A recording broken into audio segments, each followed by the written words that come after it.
নমস্কাৰ নিফটি আজি 16400 টো ব্ৰেক কৰিব নোৱাৰিলে আৰু 16414 ৰ পৰা নিফটিয়ে আকৌ ডাউনফল এটা দেখালে যেটো আমি আগতে আলোচনা কৰিছিলো আজি এটা লাৰ্নিং আছে লাৰ্নিংটো অলপ ক'ব বিচাৰিছো যেতিয়া কোনোবা এটা ৰেজিস্ট্যান্সত মাল্টিপল ৰেজিস্ট্যান্স থাকে দুটা তিনটা যেতিয়া দেখে 16400 টো যে ৰেজিস্ট্যান্স সেই ৰেজিস্ট্যান্সটো ব্ৰেক কৰিবলৈ হলে 5 মিনিটৰ কাণ্ডাৰ এডালে ব্ৰেক কৰিলে সেই ৰেজিস্ট্যান্সটো ব্ৰেক নহয় ঠিক আছে আজি 16400 ৰ পৰা 16014 লৈকে গৈছিল এটা মুভ এটা দিছিল কিন্তু সেই মুভ তিনি ইমান এটা ডাঙৰ মুভ ইমান এটা ডাঙৰ ৰেজিস্ট্যান্স 5 মিনিটস ক্যান্ডেলৰ ওপৰত ডিপেন্ড কৰি ট্ৰেড লোৱাটো ভুল হ'ব ঠিক আছে এই ৰেজনে ট্ৰেড লোৱাটো ভুল হ'ব মিনিমাম 4 আৱাৰ্ছৰ ক্যান্ডেলৰ ওপৰত ৰেজিস্ট্যান্সৰ ওপৰত ক্লোজ ললেহে আমি সেই মুভটো ভ্যালিড হে ব্রেকআউটটা আমি ভ্যালিড বুলি ভাবিম এটা নিফটি রেঞ্জ ক্লিয়ার হৈ গল ওপৰ সাইডে 16400 ব্ৰেক নোহোৱালৈকে আমি ডাউন সাইডতে থাকিম আৰু নিফটি নেক্সট মুভ আপোনাৰ আহিব পাৰে এই ট্ৰেড লাইনডাল লৈকে ঠিক আছে এই ট্ৰেড লাইনডাল লৈকে এই সেটআপটো হটা কমপ্লিট প্ৰায় সিমিলাৰিটিজ মই দেখিছো বুজিছেনে এই সেটআপটো হটা এই সেটআপটো যেনেকৈ ফল দি পেলাই তললৈ আহিছে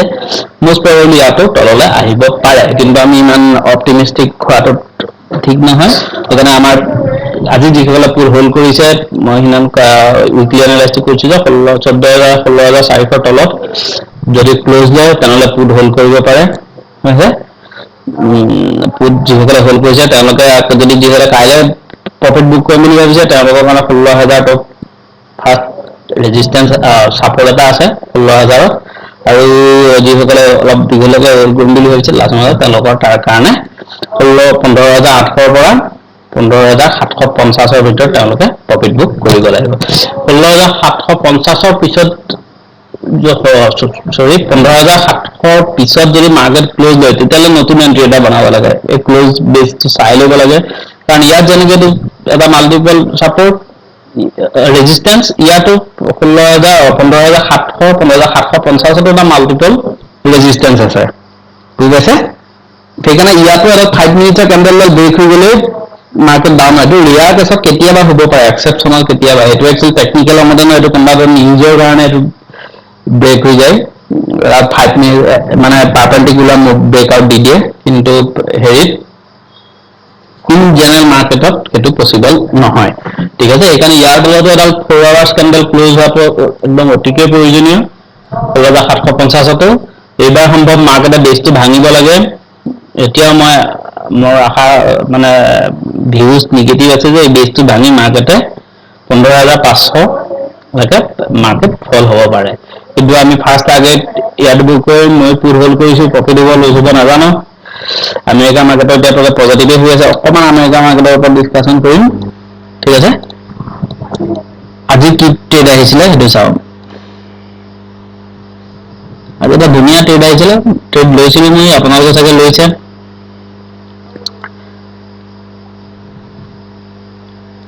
এই ফ্ৰিকাউটটো যেতিয়া পাই গলো ব্ৰেকআউটটো যেতিয়া ফেল হৈ গল তেতিয়াই আইডিয়া আহি গল যে মাৰ্কেট এটা ডাঙৰ মুভ দিব কাৰণ ফ্ৰিকাউট দিয়া আহিলে বহুত মানে profit book stop loss trigger ঢেৰ কিবা কিবি হৈ যায় ঠিক আছে এইটো এই ট্ৰেড লাইনটো মই সেটআপটো মতে ট্ৰেড লাইনটো ব্ৰেক হৈছে আৰু আপোনাৰ বলিঞ্জাৰ বেঞ্চ স্কুইজ ব্ৰেকআউট দিছে আৰু আপোনাৰ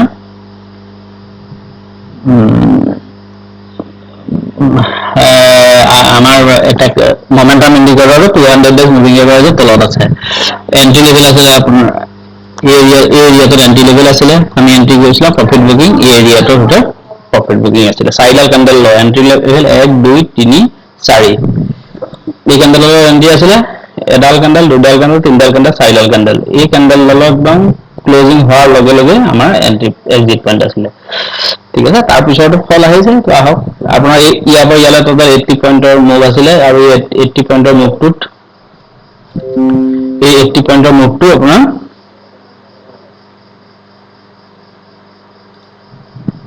অপশন 80 পইণ্টৰ আপোনাৰ অপশনত 40 পইণ্টতকৈ বেছি মুভ দিছে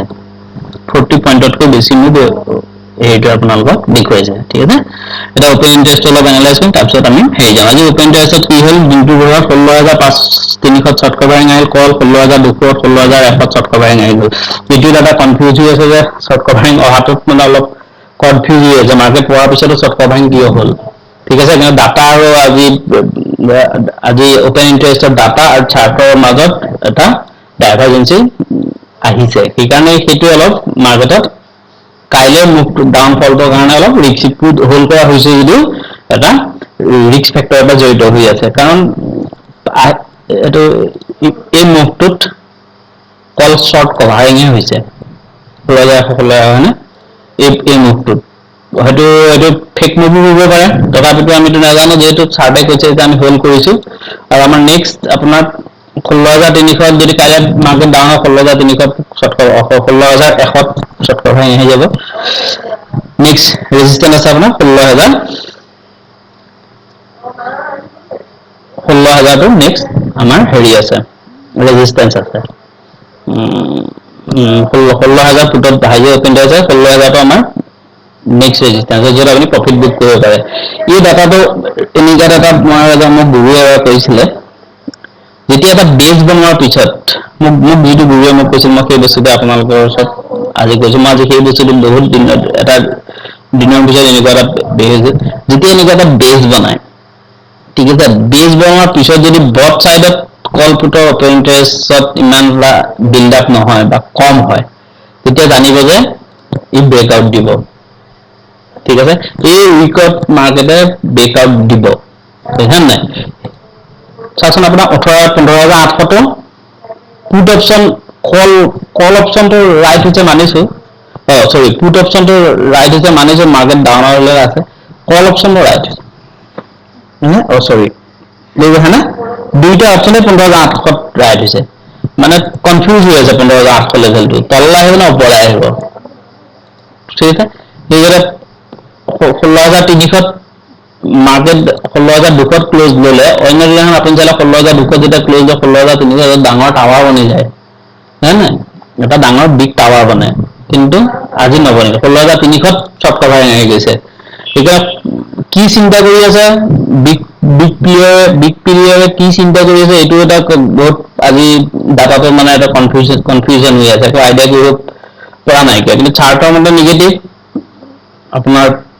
ডাটা মতে কনফিউজ তথাপিতো 9.5 মিলিয়ন আজি কলত আছে 3.8 পুটত আছে কল ওপেন ইন্টাৰেষ্ট বাঢ়ি থাকিলে মাৰ্কেট বেৰিজ হয় ঠিক আছে কিন্তু ওভাৰঅল গোটেই উইকলিটোত 89.8 বিলিয়ন আপোনাৰ কল আছে আৰু 85.2 মিলিয়ন পুট আছে হয়নে কলৰ ওপেন ইন্টাৰেষ্ট বেছি হৈছে মানে কল ৰাইটাৰ্ছ বেছি আছে আৰু পুট ৰাইটাৰ্ছ কম আছে ঠিক আছে কিন্তু সেইকাৰণে মাৰ্কেটৰ ডাটাটো কনফিউজ হৈ আছে কিন্তু ডাটাটো চেঞ্জ হ'বলৈ বেছি সময় হ'লে আপোনাৰ আধা ঘণ্টা 1 hour max to max 1 hour বা কমপ্লিট ডাটা এই টাৱাৰৰ ষ্ট্ৰাকচাৰটো চেঞ্জ হৈ যাব কিন্তু চাৰ্ট এখন চেঞ্জ হ'লে অলপ টাইম লাগে কিন্তু হেৰি হৈ যায় এট দা মানিত খুব কমেই ৰেয়াৰ দুইটা চাইডে চাওক